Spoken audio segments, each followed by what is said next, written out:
સ્વશ્લાઘાની વાત આપણે સાંભળી, કારણ કે એમાં સ્વામી કહે છે બધાને સ્વાદ આવે, પશુઓને પણ આવે, એને થાય તો એ બિચારા આમ થઈ જાય, બાપો બાપો તો બળદ્યો બેડિયું તાણી નાખે. ઘોડાને પણ એવું થાય. એટલે દરેકને થોડુંક આવી જાય તો માણસને તો આવે જ, સ્વાભાવિક મેં પડેલું જ છે અંદર. એટલે સ્વામી કહે છે કે માન એક છે અને બધાને જોઈએ છે, એટલે કજ્યો થાય કે ન થાય. એક વસ્તુનો જાજા માણસ ગ્રાહક થાય એટલે ખેંચાતાન થાય. એટલે દરેકને સ્વામી કે આ બહુ મનમાં રહે છે. પણ જેમ હમણાં કહ્યું એમ આપણે જ્યારે મોટા પુરુષોના સામી દ્રષ્ટિ કરીએ તો આપણને એનો ખ્યાલ આવે કે એટલું બધું પોતે કરવા છતાં કાંઈ નથી. જોગી મહારાજની વાત બાબુભાઈ જસભાઈ કરતા કે હું આમ કે બધી રીતે આમ કામ કરું બધું છું, પણ જોગી સ્વામી દ્રષ્ટિ જોઈએ તો જોગી સ્વામી મારા કરતાં અનંત ઘણું કામ કરે, તોય પણ એમને કોઈ દાડો એમ નથી થતું કે આ હું કરું છું. અને મને એમ થાય છે કે હું બાબુભાઈ જસભાઈ છું એટલું મને હજુ રહે છે. અને જોગી મહારાજને એમ નથી કે હું જોગી મહારાજ છું, હું બાબુભાઈ જસભાઈ છું એવું મને થાય છે, રહે છે. એટલે આ કંઈક મેં કર્યું મારા મનમાં કોઈક વખત થઈ આવે, પણ જોગી મહારાજની અંદર એ જોગી મહારાજ જ પોતે છે એમ પોતાને દેખાય નહીં. એટલે કહેવાનું શું છે કે હું ટળે હરી ઢુકડા. એટલે હું ભાવ આપણો જો એ બહુ કઠિન છે, ને હું ભાવ જાય તો જ આપણને આ સુખ આવે, નહીં તો થાય જ આ પ્રમાણે. પોતાની શ્લાઘા વખાણ કોઈ પ્રશંસા કરે બીજું કરે તો સારું લાગે, સાકરના કટકા. અને જો ના થાય તો મોડું કડવું ઝેર થયું છે, મારા શું કરી નાખું એમ થઈ જાય. પણ મૂળ વસ્તુ છે કે એમાં આ ધોકડાને કરે છે. ઘનશ્યામ બાપા કહેતા ધોકડું છે, પંચભૂતનું ધોકડું છે.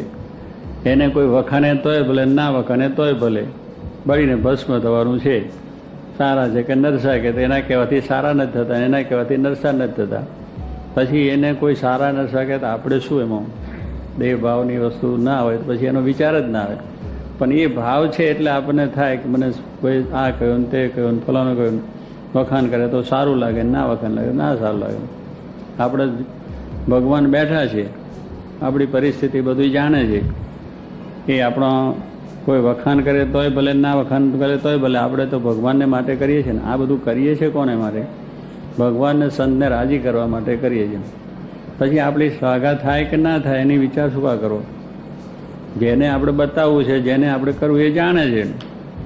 પણ પેલું આપણા મનમાં એમને વિશે પણ એવો ભાવ થાય કે એ પણ જાણે જાણતા ન હોય ને સમજતા ન હોય ને એવા ભાવથી પછી આપણે આ વસ્તુની અંદર થઈ ગયા કે આપણે આટલું બધું કર્યું તોય કોઈ આપણું કંઈ જમા લીધું નહીં. પણ લીધું છે, જેને જમા લેવું લઈ લીધું છે. પછી તમારા આ માણસ પાસે જમા, આને માટે ભક્તિ કરીએ છીએ, આને માટે આપણે સત્સંગ કરીએ છીએ. આપણે જે કરીએ છીએ ભગવાનને રાજી કરવા માટે છે. આપણી ભક્તિ એ જાણે છે ને આપણું કાર્ય છે પણ જાણે છે. એટલે સ્વામી કહે છે કે આ દેખાવની ભક્તિ નથી, લોક રીઝવવા માટેની ભક્તિ નથી, લોક વખાણે એને માટે ભક્તિ નથી, ભગવાનને રાજી કરવા માટેની વસ્તુ છે. જે 500 સંતો થઈ ગયા અને આપણા જે આગળના બધા હરિભક્તો જોઈએ તો બધાની અંદર તમે જુઓ તેમને આ જ વસ્તુ છે. કોઈ વખાણે ના વખાણે એનું કંઈ પડી જ નથી. આપણને જરા મનમાં પાછું પડી જાય, વખાણ કરે સારું લાગે, ના વખાણ કરે તો મોડું પડી જાય. શું કા પડી જાય? આપણે આનંદમાં રહેવું. જોગી મહારાજને કેટલું અપમાન થયું, શાસ્ત્રીમાન કેટલું અપમાન થયું, 500 સંતોને કેટલું અપમાન થયું, અને કોઈ વખાણ ના વખાણ તો એની પણ પડી નથી. મહારાજ જાણે છે, મહારાજને આપણે માટે રાજી કરવા માટે કરીએ છીએ. પછી આપણા આ મનમાં શું કા ભાવ રહે? એટલે આ તો સ્વામી કે આપણે આવવા ન દેવું. માન મોટો હરી છે, સૌથી મોટો માન છે ને. એ માન હોય એટલે જ આપણે શ્લાઘાની ઈચ્છા થાય કે મારો વખાણ થાય તો સારું. પણ માન છે મોટા મોટો શત્રુ છે, બધા શત્રુનું સ્થાન છે. એમાંથી ઈર્ષા ક્રોધ આવે બધું ઘણું ઘણું થઈ જાય. એટલે એને તો મારી મચડીને તોડીને ફેંકી દેવું, એને તો જરાય મનમાં આવવા ના દેવું. હું જ નથી, હું. આપણે તો ભગવાનના સેવક ને દાસ જ છે. ગમે એટલું આપણે મોટા થઈએ કે ગમે એટલી પદવીઓ આપણને મળે કે ગમે એટલું આપણે મોટું કાર્ય કરીએ પણ એ આપણે કરતા નથી. આપણે જો કરવાનું હોય તો આપણે ઊંઘમાં નહીં જવાય, અને ઊંઘમાંથી જાગવું તો જગા છે નહીં. કે આખી રાત આમ આરોટીએ તો ઊંઘ નથી આવતી, એમ છે કે નહીં? આ જો હરિપ્રકારના અનુભવ થયો છે. એટલે કહેવાનું શું કે તમને માસ્ટર થયો ક્યાં? માસ્ટર ક્યાં ગયા? નથી શું છે ને? એટલે ઊંઘમાં જવું તો જવાય ખરું? નથી જવાતું. એ ભગવાનની ઈચ્છાથી ઊંઘ આવી. કોઈ મને તરત ઊંઘ આવી ગઈ પણ તરત આવી, એ ભગવાનની ઈચ્છાથી આવી, તારા પ્રયત્ન નથી થયું. અને કેટલાય આખી રાત ઊંઘ આરોટન નથી આવતી. એટલે એ ભગવાનની ઈચ્છા હોય તો ઊંઘમાં જવાય છે ને ભગવાનની ઈચ્છા હોય તો જગાય છે. ને કેટલા રાતમાં નથી હાલ્યા જતા, ઉપડી જ જાય છે. હાર્ટ એટેક, હાર્ટ ફેલ થઈ જાય લોકો. રાતે ઊંઘમાં સવારે ઉઠ્યા ભાઈ નથી ઉઠતા, કેમ તો ગયા ઉપડ્યા. તાર જો એ ઊંઘમાં જવું હોય તો જવાય ને, તો ઊંઘમાં જવાનું. સ્વામી કહે છે આ બધા ત્યાંથી આવ્યા છે, ઘરેથી અહીંયા આવ્યા, એ પણ ભગવાનની ઈચ્છાથી પહોંચ્યા છે અને પાછા ભગવાનની ઈચ્છાથી ઘરે પહોંચવાના છે. ન કે વચમાં કેટલા એક્સિડન્ટ થાય છે, હજારો સાંભળી. હમણાં બે ત્રણ ટેલિફોન આવ્યા કે 4-5 જણા આમ ગયા અને પેલા જંબુસરથી જતા હતા આમ પડ્યા, અને 2 હાઈવે ઉપર 4-4ના ઢગલો જ ઉપડી જાય, 5 જણા કાંઈક ભાઈ મોટો બેઠા. હવે આવા સમાચારો આપણે સાંભળીએ છીએ. બિચારા કેટલા ભાવથી ઉત્સાહથી પોતે જવા નીકળ્યા હોય અને રસ્તામાં ઉપડી જાય. એટલે આવી વસ્તુ થાય. લગ્નમાં જતા હતા અને લગ્ન પડી રહ્યું ને અહીંયા કોણ મકાન થઈ ગઈ હો. અને એક જણ મોદાન જોવા જતા હતા ને એમાં પડી પડ્યા. એટલે પેલો મોદો રહ્યો ને હવે પાસે મોદાય ના રહ્યા સીધા ગયા. એટલે આવા બધા સમાચારો આવે છે. ત્યારે સ્વામી કહે છે કે આપણે વિચાર કરીએ કે આપણા હાથમાં શું છે. આપણે ગમે એવા મનસુબા કર્યા હોય, માણસ જાણે મેં કર્યું કરતલ બીજો કોઈ, આદરે અધવત્ર હરી કરે છો, હા હરી કરે તે હોય એવું છે. એમને અધૂરું રહ્યું છે પેલું. એટલે એ પૂરું થતું. એમને બહુ ઉમરગાથી કર્યું હતું કે આપણે આમ કરી નાખીએ, પણ એ ચપટી રહી ગઈ ને મોટી હવે ચપટી થઈ ગઈ. એટલે કહેવાનું એ ભગવાનની ઈચ્છા વગર કશું થતું નથી. આપણે એ વિચાર કરો એમ કે આપણે ગમે એટલા બુદ્ધિશાળી હોય, ડાયા હોય, હોશિયાર હોય, એમાં કાંઈ કામ આવતું નથી. ભગવાનની જે લીલા છે એમાં આપણને કાંઈ ગૂંચ પડતી નથી. માટે એ જીભ રાખે એમ રહેવું એ વસ્તુ બરોબર છે. એટલે આપણી બુદ્ધિ બળ શક્તિ નથી, એ બુદ્ધિને બળ શક્તિ એમની જ આપેલી છે, એનાથી જ આપણે બધું કરી શકીએ છીએ. તો પછી આપણે એની ઈચ્છા શું રાખવી. જેના નિર્માણી ભગવાન તેના જનને જોઈએ કેમ. જુઓ કૃષ્ણ કેવા સમર્થ, મૂકી માન તાનો ઋષિ રથ. કે કૃષ્ણ પરમાત્મા તો સમર્થ. દુર્વાસા કે નહીં, તમે રૂક્ષ્મણી 2 રથ લઈને આવો અને 2 ઘોડા નહીં જોડો ના, એક બાજુ રૂક્ષ્મણી ને એક બાજુ કૃષ્ણ. એ રથને તાણે એમાં હું બેસું અને ત્યારે તમારે ત્યાં પધરામણી આવું. તમારે કોઈ મહાત્મા એવા મળ્યા કા ભાઈ દરબારમાં પધરામણી કરનારા? ખાવીને જોડે પેલા તાણે અને પછી અમે જ આવી છીએ. એવા કોઈ મળ્યા નથી ને. કૃષ્ણ પરમાત્માને મળ્યા હતા જો કહો તો દુર્વાસા સાક્ષાત. એટલે કહેવાનું શું, એમ આપણે એવો પ્રસંગ નથી આવ્યો. આ તો કૃષ્ણ પરમાત્માને આવી ગયો. ત્યારે એવું પણ હોય, કેટલા મહાત્મા એવા હોય, સમર્થ હોય મહાત્મા. કારણ કે આમ મહાત્મા જ હંબીડી છે. આમ કંઈ જેવા તેવા મહાત્મા છે કે એમ તેમ મહાત્મા આયન બોલાવો એટલે આવી જઈએ. અમે બધા એટલા બધા છે કે ભાઈ આવી રીતે તમે વ્યવસ્થા કરો, ત્યાં આગળ બધું જાતનું આયોજન થવું જોઈએ, ત્યાં આમ ગાદી તકિયા પણ બરોબર બિછાવવા જોઈએ, અમારું સારી રીતે સન્માન થવું જોઈએ, તો અમે આવીએ. એટલે અને તે પાછા આવી રીતે કૃષ્ણ પરમાત્મા જેવા ને એમની રૂક્ષ્મણી બેને તમે આ રથને ચાલાવો અને અમે આવીએ. એમ તાણીને લઈ ગયા. જો ભગવાન કેટલા નિર્માણી છે કે નહીં નિર્માણી. હવે તો સમરથ હતા કે આવવું હોય તો આવો ને કે હોઈ જાઓ. દુર્વાસન આમ ચપટી મારે તો ઉડી જાય, એમાં કંઈ વાર લાગે એવું. પણ કૃષ્ણ પરમાત્મા છે ને અતિથિ આપણે ત્યાં મહાત્મા આપણે ત્યાં પધાર્યા, તે મહાત્માનું સન્માન થવું જોઈએ. આપણી ભારતીય સંસ્કૃતિ છે. તો પોતે નિર્માણી થઈ ગયા. એમ નિર્માણી થઈ અને ઋષિનો રથ તાણીને પોતાને ત્યાં પધરાયા. પધરામણી કરીને એમનું આ બધું સન્માન કર્યું. તો ભગવાને પણ આટલું કર્યું તો આપણે કોને નિશામાં. શ્રીજી મહારાજ જુનાગઢમાં ગયા એટલે જમવાનું હતું ચોરસ. ત્યાં બાવાનું બધું હતું. એટલે શું બાવા બધા ભેગું થઈને કરે ને શું કરે ને હે ભંડારો ચાલતો હતો. સંતોમાં બધા ભંડારો કરે પૈસા ખૂટે ને એટલે ભંડારો કરવાનો. એટલે ભંડારામાં પૈસા પાછા આવે ને પાછું કામ ચાલે. એટલે લોકો ભાઈ ભંડારો કરે એટલે લોકો આપે ને પૈસા. એટલે એવું હતું. મહારાજને પછી ત્યાં જમવાનું. હવે બાવાનો ભંડારો પછી એવું હોય ને પછી મહારાજ બેઠા બરની વેશે આવેલા હતા.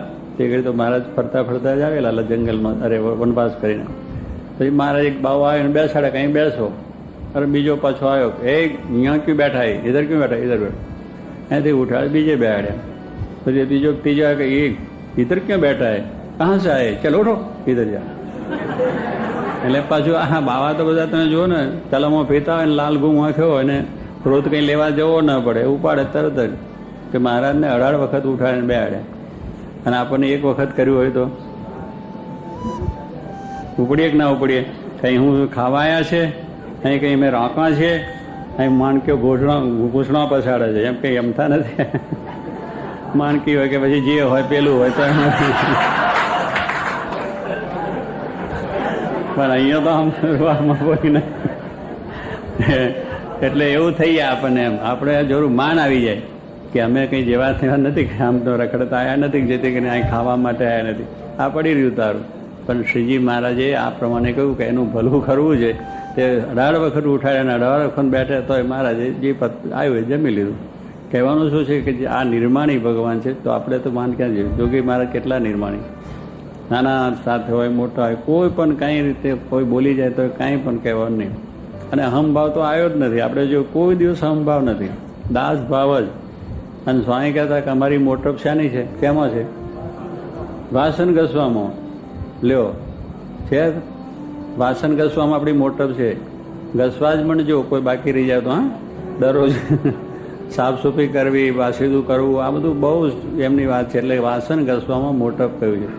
આપણે વાસણ ઘસવામાં મોટપ નહીં, અમે આમ બધું કરીએ એટલે અમારી મોટપ એમ છે કે અમે બનેલા ગણેલા ડાયા હોશિયાર બુદ્ધિશાળી આમ તેમ અક્કલવાળા અને આવા બધી અમારી પાસે એ છે, એમ કરીને આપણે એ રીતે સ્ટેટસ સમજીએ આપણું.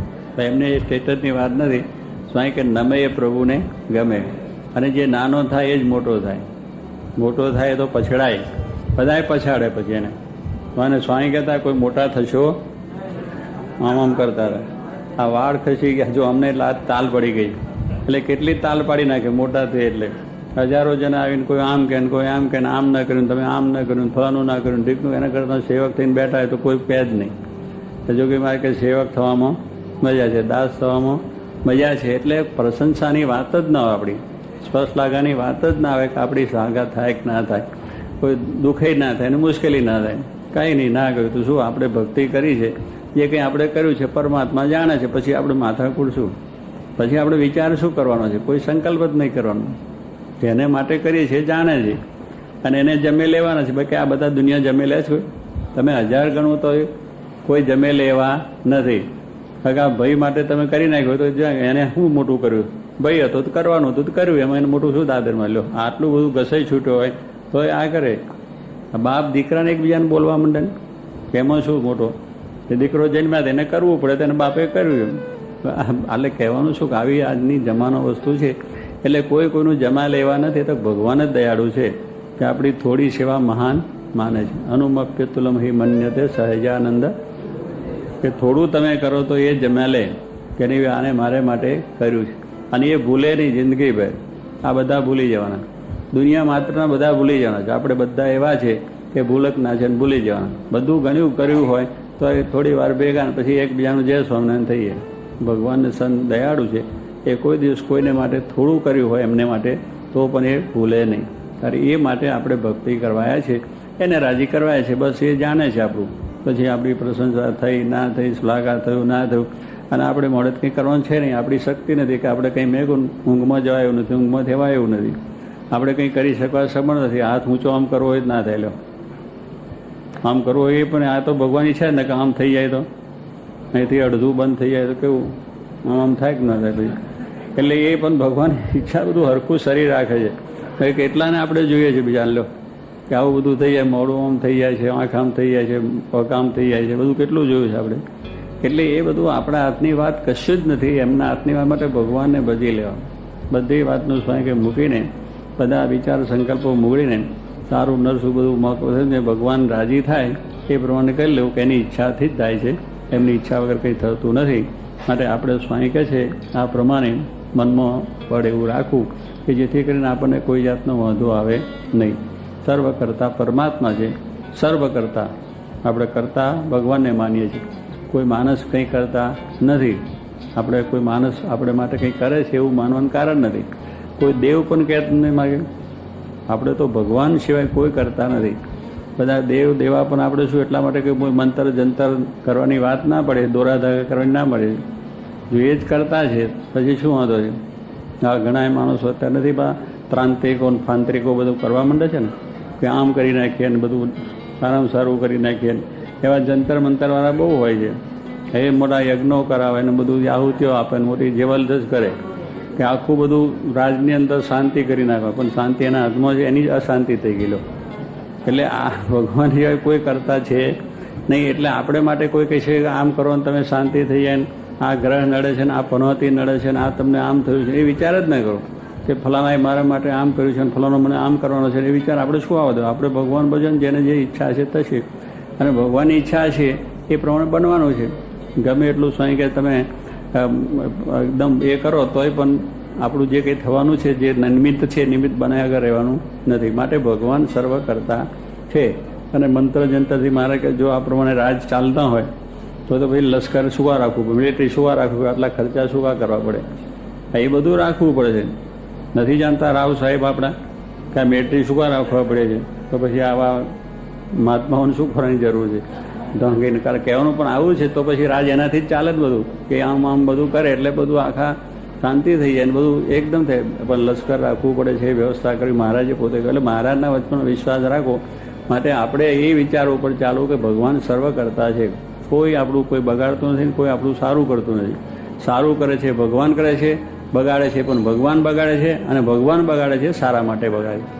કે આપણામાં કંઈ દોષ હોય, આપણામાં કંઈ ખામી હોય, આપણામાં કંઈ અવગુણ હોય, એટલા માટે આપણામાં કંઈ અહમ આવતો હોય એ અહમને ટાળવા માટે પણ પ્રેરે. આપણું અહમ છે ભગવાન બીજા દ્વારા ટાળે, બીજા દ્વારા કંઈક હરી કરીને પણ આપણું સીધું કરે. અરે ભગવાનને બધું આવડે છે હરિયો કરતા, કારણ કે આપણે કોઈ કહી ના શકે તો ભગવાન હરી કરે, પણ કરે એટલે બધું કંઈ એમ તેમ અવહર કરીને પણ મારા ભાઈ આપણું સીધું કરી આપ, કારણ કે આપણે એના થાય. એટલે ભગવાન સર્વ કરતા છે. એટલે એ કરશે તો કરતા ને હરતા બે ગયું ને, કે કરે છે અને હરે છે એ. પછી આપણે કોકને તો શુક્ર આપવું જોઈએ, ભગવાનની ઈચ્છા માનીને પગે લાગવું જોઈએ કે મારાની ઈચ્છા બસ, કે સ્વામી તમારા માટે ફલાણું બોલે બહુ સારું, રાજી થાય. પણ કેમ એટલે કહેવાનું શું કે એમને પોતાની મહારાજ કરતા છે, મહારાજ કરતા એ કરે છે સ્વામી કે આપણી ભૂલ સુધારવા માટે કરતા છે. એ કંઈ લખે છે સ્વામી કહે છે કે આપણામાં ખરી ભૂલ ના આવે એટલા માટે યોગી મારે બધું સૌરું લેતા હતા, કારણ કે એ પોતે જાણતા સર્વ કરતા પરમાત્મા છે. એટલે એમનામાં એ ભાવ હતો તો એ કેટલા શાંતિ સુખ આનંદમાં અલમસ્ત અખંડ એમને હાસ્ય હતું. આપણું મોડું ચડી જાય છે એનું કારણ શું કે આપણામાં આ બધી વસ્તુ આવી જાય છે. એટલા માટે ભગવાન છે એ સર્વ કરતા છે એટલો ભાવ રાખી અને આપણે ભક્તિ કથા વાર્તા કરીએ એટલે આપણને વાંધો આવે નહીં અને આપણે દુઃખ પણ થાય નહીં. એ પ્રમાણે સમજીને જો આપણે કરીશું તો આપણને સુખ શાંતિ રહેશે. માટે આપણે આ શિક્ષાવતનો શ્લોક છે પણ આપણે યાદ રાખવો કે આપણા વખાણ થાય કે ના થાય, અને આપણે મળે તો કરવા જ નહીં. આપણે મળે તો કહું ને કે એમાંથી સ્વા કહે છે ને ટોળા ભેગા થવાનું કારણ એ છે કે બધી ટોળા થાય, એક થયા, બે થયા, ભેગા થયા અને વખાણ કરતા જાય ને પેલા એમ થાય એ બધું. હા બોલ કેમ જો બરાબર બોલ, પેલો પરચો થયો કે ના થયો, બોલ વાત કર. એટલે એ કહો પછી એ વાત ચાલ્યો. એટલે કહેવાનું શું કે એમાંથી આમ થઈ જાય, હમ થઈ જાય કે આ બોલો ભલે ભાઈ શું હા તમારા હાથમાં છે, તમારા પરચા તમારા હાથમાં છે, ભગવાન સિવાય કંઈ થતું નથી. કહેવાનું શું એમ પછી મનમાં અહંભાવ આવી જાય. આપણે ભાઈ આ બધું ન પહે એને માટે આ વાર્તા છે કે આપણે આની અંદર એવા રહીએ કે આપણામાં એ માનમોટપ ના આવી જાય, આપણું જૂથ એવું પણ ના થાય, એવું મંડળ પણ ના થાય, અને આપણે એક જ ધારા એક શાંતિ સેવક ભાવથી જ દાસ ભાવથી જ અને આપણું જેમ સારું બળ વધે, શાંતિ આપણે રહે અને બીજાને પણ શાંતિ રહે એવો ભાવ આપણે રાખીએ કે જેથી કરીને સુખ શાંતિ રહે. અને જેને જેને આવું માન આવ્યું છે, જેને જેને આ બધા ભાવ આવ્યા છે એ આ પછી થોડું જુદું લઈને પડ્યા છે પણ આપણે જોઈએ છીએ અને એમાં દુઃખ પણ થયું છે, ક્લેશ પણ થયો છે. માટે એ બધું આપણે વાતો લોકોની કરીએ પણ આપણામાં ના પડી જાય, આપણે જોવાનું એનું થયું એ થયું. હવે આપણે સાવધાન રહેવાનું છે કે આપણામાં કોઈ આવું બને નહીં અને આપણામાં કોઈ ભાવ ના આવી જાય, એવી એ ન થાય, વિચાર ના આવે, સંકલ્પ ના આવે એમ જાણી અને આ શ્લોક ઉપર દરરોજ નિરંતર વિચાર કરો કે આ વસ્તુ આપણે બરોબર ડર પાડવાની છે.